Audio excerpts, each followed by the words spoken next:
नमस्कार, खबरें खेती में आपका स्वागत है। मैं हूं रूपम। एक नजर कृषि समाचार में आज क्या है खास। मसूर के खेतों में नमी की कमी ना होने दे। ठंड के मौसम में मछलियों का करें उचित प्रबंधन। नरेंद्र रश्मि, काशी शिवानी, काशी गंगा लौकी के हैं उन्नत प्रभेद। प्रदेश के किसान भाइयों, आमदनी बढ़ाने के लिए समय अनुकूल है। प्रदेश की सरकार नए साल में अपनी योजनाओं के तहत कृषि रोड मैप के माध्यम से 1,60,000 करोड़ रुपए कृषि और संबंधित क्षेत्र में खर्च करने जा रही है। योजना में खाद्य प्रसंस्करण पर विशेष ध्यान दिया जाएगा। बिहार में स्थानीय और बाहरी निवेशक खाद्य प्रसंस्करण उद्योग लगाने के लिए इच्छुक हैं। किसान भाइयों, आपका फायदा यह होगा कि निवेशक आपके उत्पाद को अच्छी कीमत देने के लिए तत्पर हैं।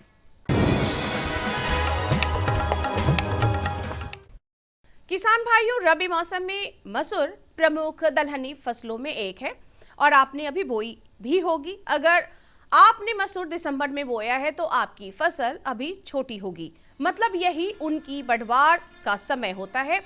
ऐसे में खेत में नमी की कमी ना होने दें, क्योंकि यही पौधों में पुष्पन का उचित समय है। 50% से कम पुष्पन होने की स्थिति में हल्का पटवन अवश्य कर दे, या आप जिंक सल्फेट का उपयोग भी कर सकते हैं।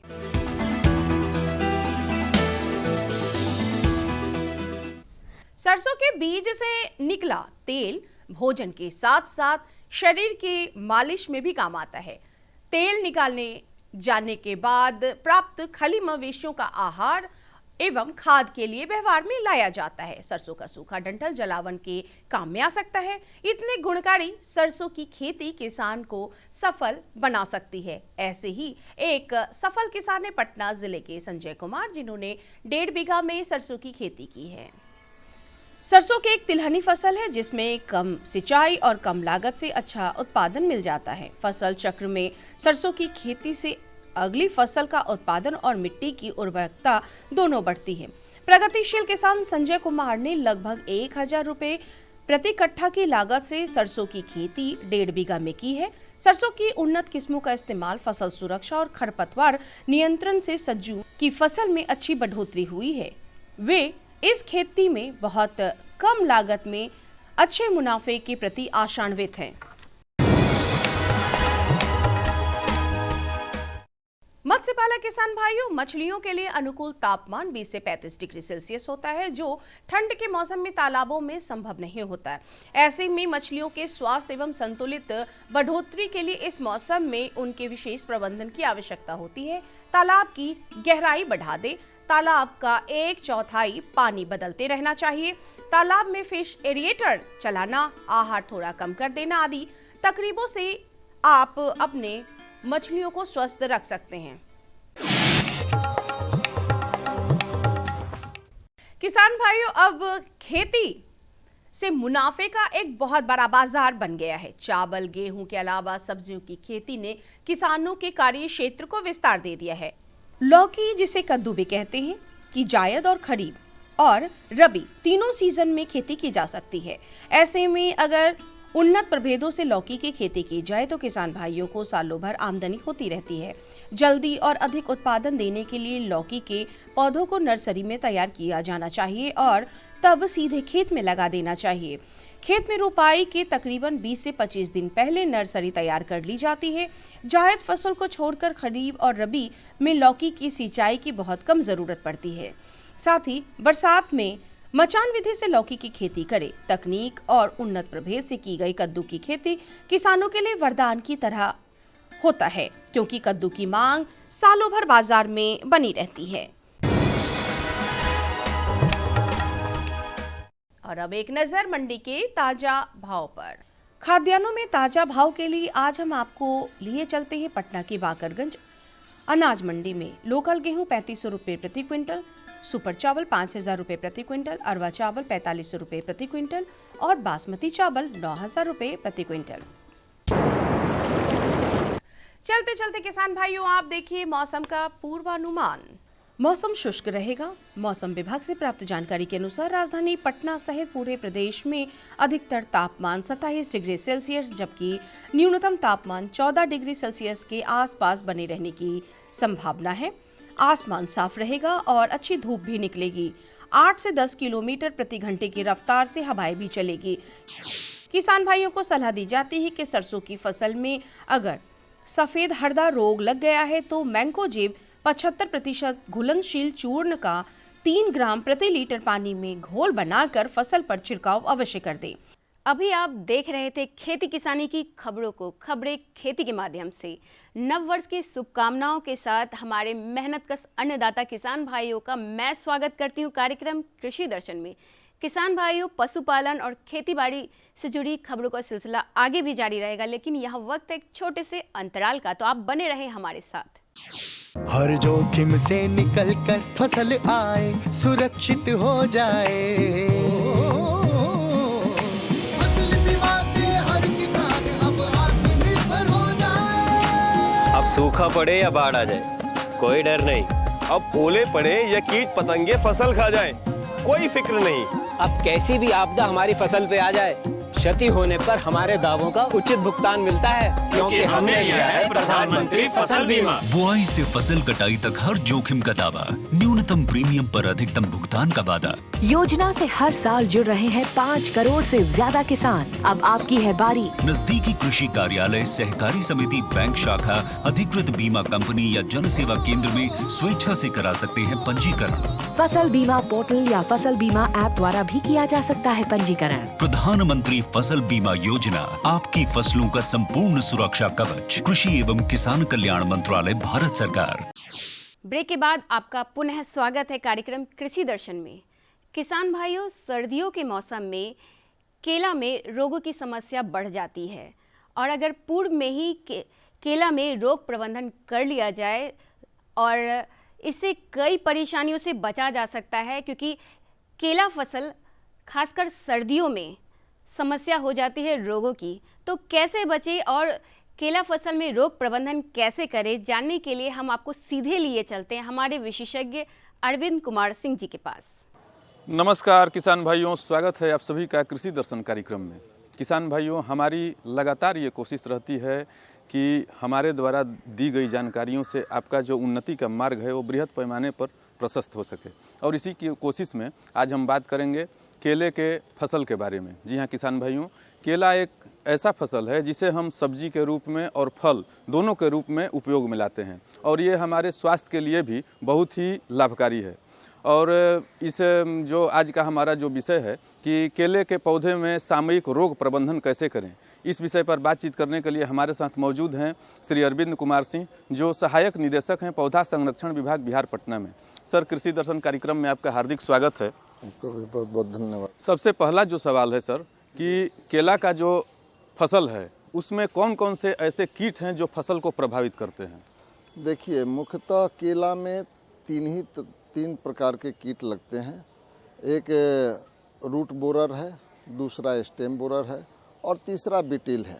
ये 3 तरह के कीट जो हैं, अब रूट बोरर जो है क्या करता है कि केले के इर्द गिर्द ही अपना सालों भर अंडा देते रहता है, और उसके जब एडल्ट्स तैयार हो जाते हैं तो वो रूट के अंदर घुसकर और वो पौधे के अंदर खाते खाते खोखला करते हुए ऊपर की तरफ बढ़ते हैं और उसको वो बर्बाद कर देते हैं।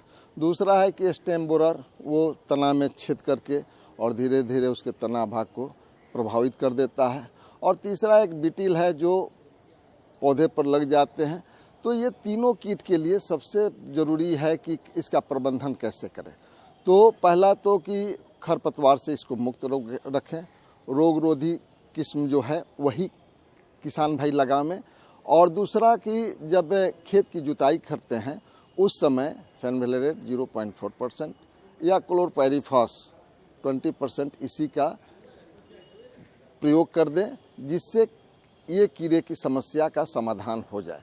जिन कीड़ों का सर आपने जिक्र किया, तो इन कीड़ों के द्वारा केले के फसल में कौन कौन से रोग पनपते हैं जिनके द्वारा फसल प्रभावित होता है? देखिए, केला में मुख्यतः 3 तरह के रोग आते हैं, पनामा बिल्ट, बंची टॉप और तीसरा है सिगाटोका।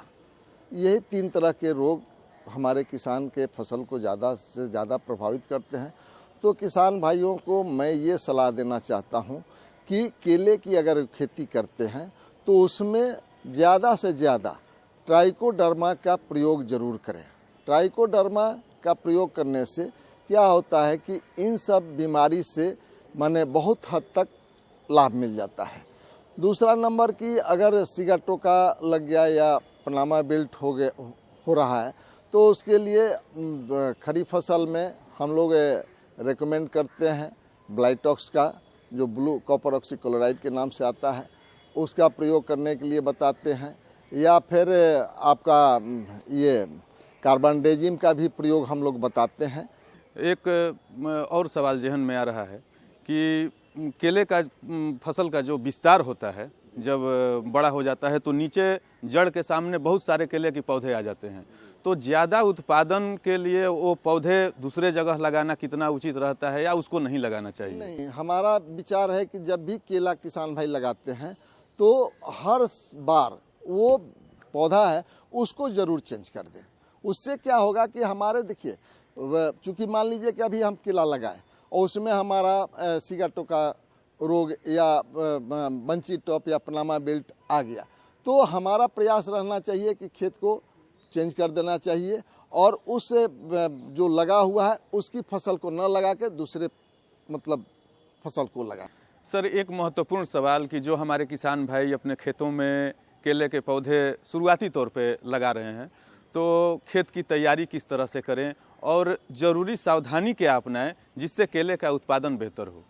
देखिए, मैं किसान भाइयों को ये सलाह देना चाहता हूँ कि पहले तो ये खेत की तैयारी करते हैं वो ग्रीष्मकालीन खेत की गहरी जुताई अच्छे ढंग से कर दें, जिससे हमारे खेतों में जो भी खरपात है या जो भी फफूंद सुसुप्ता अवस्था में या जो भी कीड़े सुसुप्ता अवस्था में पड़े हुए हैं वो सारे के सारे नष्ट हो जाएं।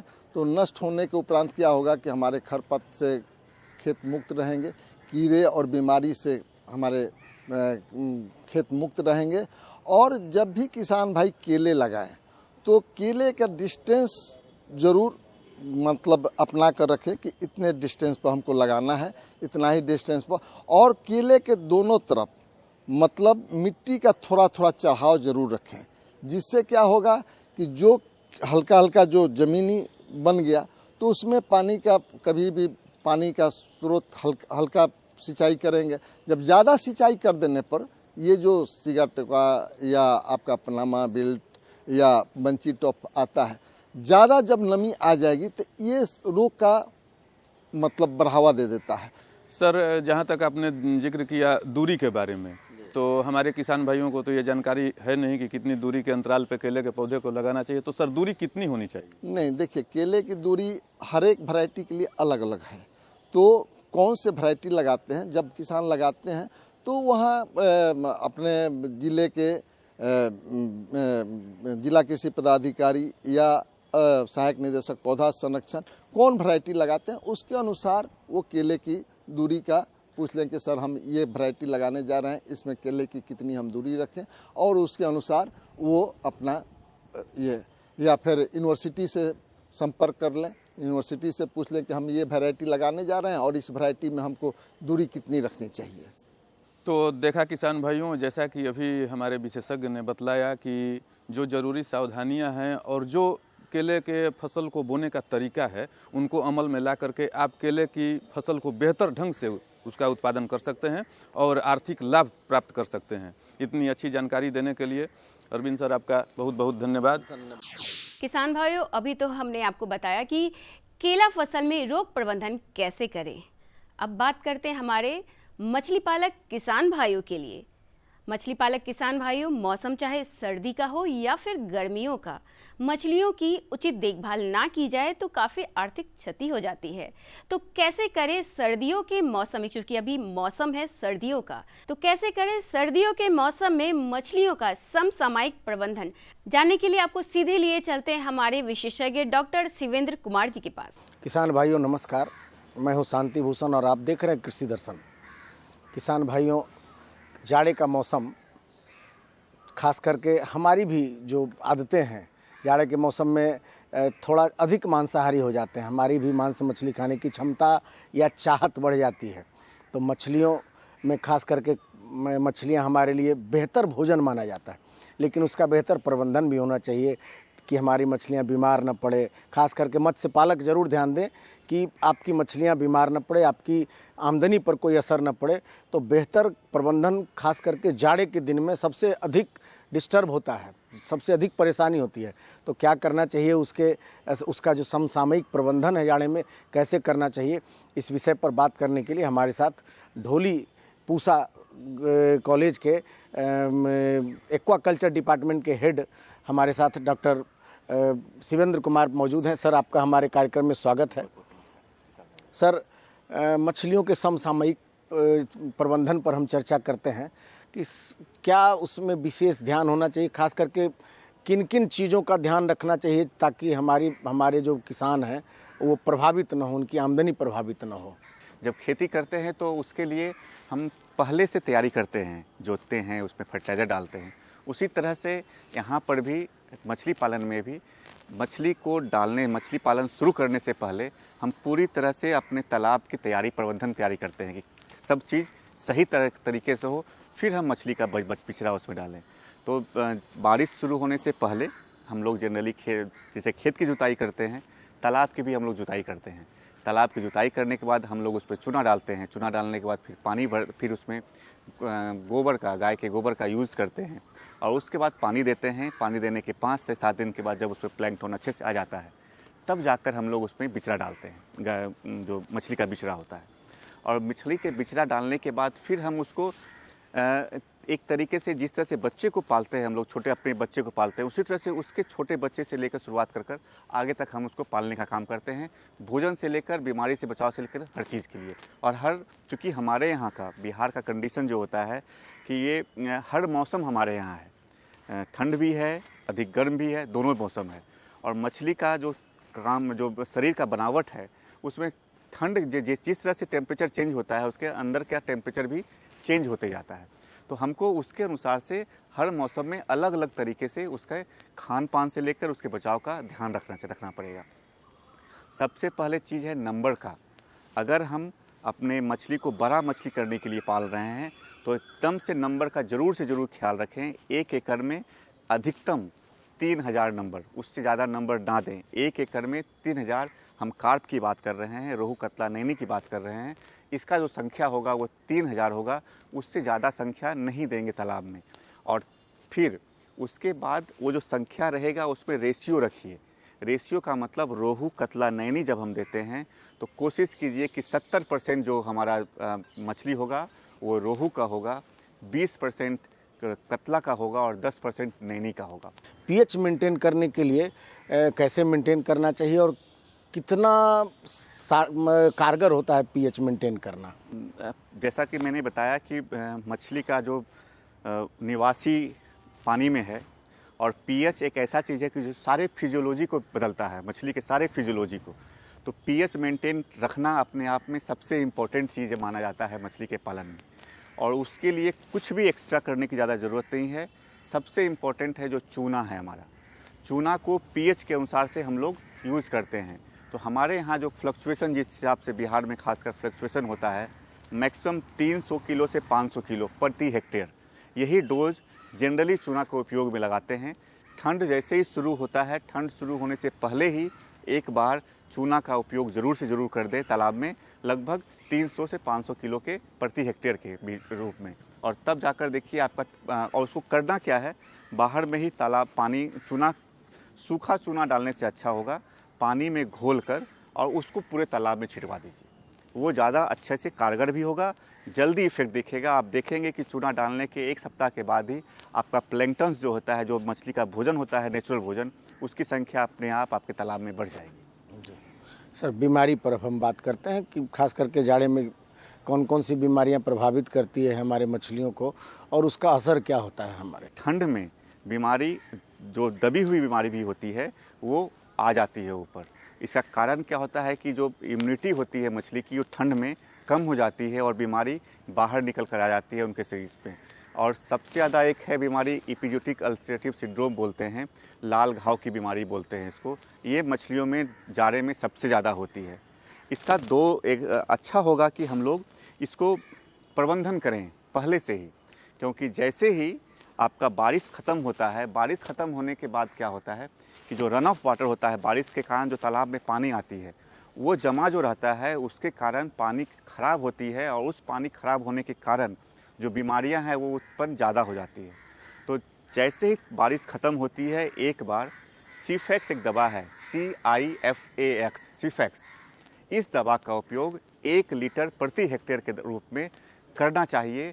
ये कॉमन प्रैक्टिस के रूप में लेते आएँ कि साल भर में 2 बार, एक बार बारिश ख़त्म होने के बाद और ठंड शुरू होने के पहले, और दूसरी बार जैसे ही गर्मी शुरू हो, यानी कि जस्ट ठंड ख़त्म हो जाए उसके बाद 2 बार 1-1 लीटर सीफेक्स का यूज़ तालाब में करें। देखें आपके तालाब में बीमारी नहीं आएगी। एक सबसे अच्छा प्रबंधन होता है।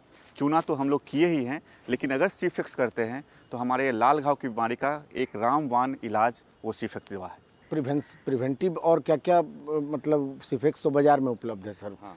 लेकिन हम अपने घरों में भी कई बार, जैसे आप चूने की चर्चा कर रहे हैं कि चूना से pH मेंटेन होता है, तो और बीमारी ना हो इसके लिए हम घरेलू उपचार कुछ कर सकते हैं जिसको कि चूना अपने आप में सबसे बेस्ट चीज़ है। चूना का जो यूज़ कर रहे हैं, चूना से हमारा जो बीमारी है वो कम आता है। और साथ में चूना के साथ हल्दी का भी यूज़ हम लोग करते हैं। चूना में हल्दी मिलाकर अगर करते हैं तो ऑब्वियसली है वो हल्दी का भी इसमें इस्तेमाल कर सकते हैं। एग्जैक्टली अगर 10 किलो चूना में 1 किलो हल्दी, ऐसा नहीं कि अब 300 किलो चूना मिला रहे हैं तो 10 किलो के हिसाब से उतना हल्दी मिलाएंगे, नहीं। 1 एकड़ में 10 किलो हल्दी में 1 किलो हल्दी मिलाकर छिड़काव कर देंगे। और उसके अलावा जो चूना मिला रहे हैं 290 किलो अलग से मिलाएंगे, चूना देंगे प्रति हेक्टेयर के हिसाब से। लेकिन 1 एकड़ के लिए 10 किलो चूना में 1 किलो हल्दी प्रिवेंटिव है। लेकिन फिर भी इसके अलावा भी अगर सीफेक्स है, और जो कि अवेलेबल हर जगह है, कहीं भी इसका ज़्यादा दिक्कत नहीं है मिलने में, वो आप ज़रूर से ज़रूर उसका यूज़ कीजिए साल भर में 2 बार। आपके तालाब में किसी तरह की बीमारी नहीं आएगी। जिसमें मछली पालन के अलावे और भी, जैसे कहीं सिंघाड़ा की खेती होती है या कहीं कमल के पौधे की खेती होती है, कमल का फूल, तो उस तरह का जो तालाब हमारे यहाँ, क्योंकि उत्तर बिहार में हमारे यहाँ जो है सर, सिंघाड़ा की, मखाना की या इस तरह की खेती होती है, तो उस तरह के तालाबों में क्या मछली पालन कितना बेहतर होगा और उसमें किस तरह से मेंटेन किया जा सकता है उसको? ऑब्वियसली है लाभप्रद है, लेकिन इसमें कुछ एक लिमिटेशन है। लिमिटेशन का मतलब है कि कौन सी मछली हम उसमें पालन कर सकते हैं। अब हम सिंघाड़ा की खेती करते हैं, मखाना की खेती करते हैं, हम उसमें रोहू कतला नहीं पाल सकते हैं। हमको रोहू कतला नहीं पालना है उसमें, क्योंकि रोहू कतला पालेंगे तो मोर्टिलिटी ज़्यादा होगी, ग्रोथ नहीं मिलेगा उसको। तो हम ऐसी मछलियों को पालते हैं क्योंकि उसमें जो ढका हुआ रहता है पूरा ऊपर का सरफेस लेयर, सनलाइट तो मिलता नहीं है, ऑक्सीजन की मात्रा नीचे में कम होती है। तो ऐसी मछलियाँ जिसको ऑक्सीजन की ज़रूरत कम पड़े, कम ऑक्सीजन में ज़िंदा रहे, कम ऑक्सीजन में बढ़े, उसी मछलियों को चुनते हैं इसमें। जिसमें कि मांगुर आता है, हमारा देसी मांगुर जो है, सिंघी आता है, कवई आता है। इस तरह की मछलियों को हम उसमें पालन करें। और उसके भी तरीके हैं। तरीके का मतलब कि हम जितना भी एरिया है, तो कुछ एरिया में हम ओपन एरिया छोड़ें, 4 बांस गाड़ कर इस तरह से रखें कि वहाँ पर एरिया में हमारा ओपन वाटर रहे, ताकि मछली वहाँ पर आकर अपना श्वास ले सके। तो वो एरिया बनाना ज़रूरी है अगर हम इस तरह के पालन करते हैं, सिंघाड़ा या मखाना की खेती करते हैं तो। सर, तो अब सवाल तो कुछ ज़्यादा है नहीं, बस आपसे एक संदेश जानना चाहेंगे कि प्रबंधन में, खास करके समसामयिक प्रबंधन में किन किन बातों का ख्याल रखना चाहिए कि हमारे किसानों को? यह जनरली हम लोग का टेंडेंसी क्या होती है कि हम जितने नंबर्स के मछली, जितने भी बच्चे मिलते हैं, सबको हम धीरे धीरे एक ही तालाब में डाल देते हैं, क्योंकि तालाब की संख्या कम होती है। नंबर्स का ख्याल ज़रूर से ज़रूर रखें। 1 एकड़ में 3000 नंबर से फिंगरलिंग से ज़्यादा ना दें। दूसरा, खाना में बिलीव करें, अपना खाना खिलाएं मछली को, बैग फीडिंग के थ्रू डालकर खिलाएं, अच्छा ग्रोथ मिलेगा। ज़्यादा केमिकल का यूज़ ना करें, कोई केमिकल यूज़ करने की ज़रूरत नहीं है। साल भर में केवल और केवल 2 बार सीफेक्स का यूज़, ठंड के पहले, ठंड के बाद, बस। इससे आपको सारा का सारा मैनेजमेंट अच्छे से हो जाएगा। सर, आपने इतनी अच्छी जानकारी दी, इसके लिए पहले तो आपको बहुत बहुत धन्यवाद। किसान भाइयों, तो आपने अभी देखा केला फसल में रोग प्रबंधन कैसे किया जाए, और साथ ही जाना कि सर्दियों के मौसम में मछलियों का समसामयिक प्रबंधन कैसे करें। अब वक्त है आपसे विदा लेने का। अगले अंक में हम फिर मिलेंगे कुछ खास जानकारियों के साथ। तब तक मुझे और हमारी पूरी कृषि दर्शन टीम को दीजिए इजाज़त। नमस्कार।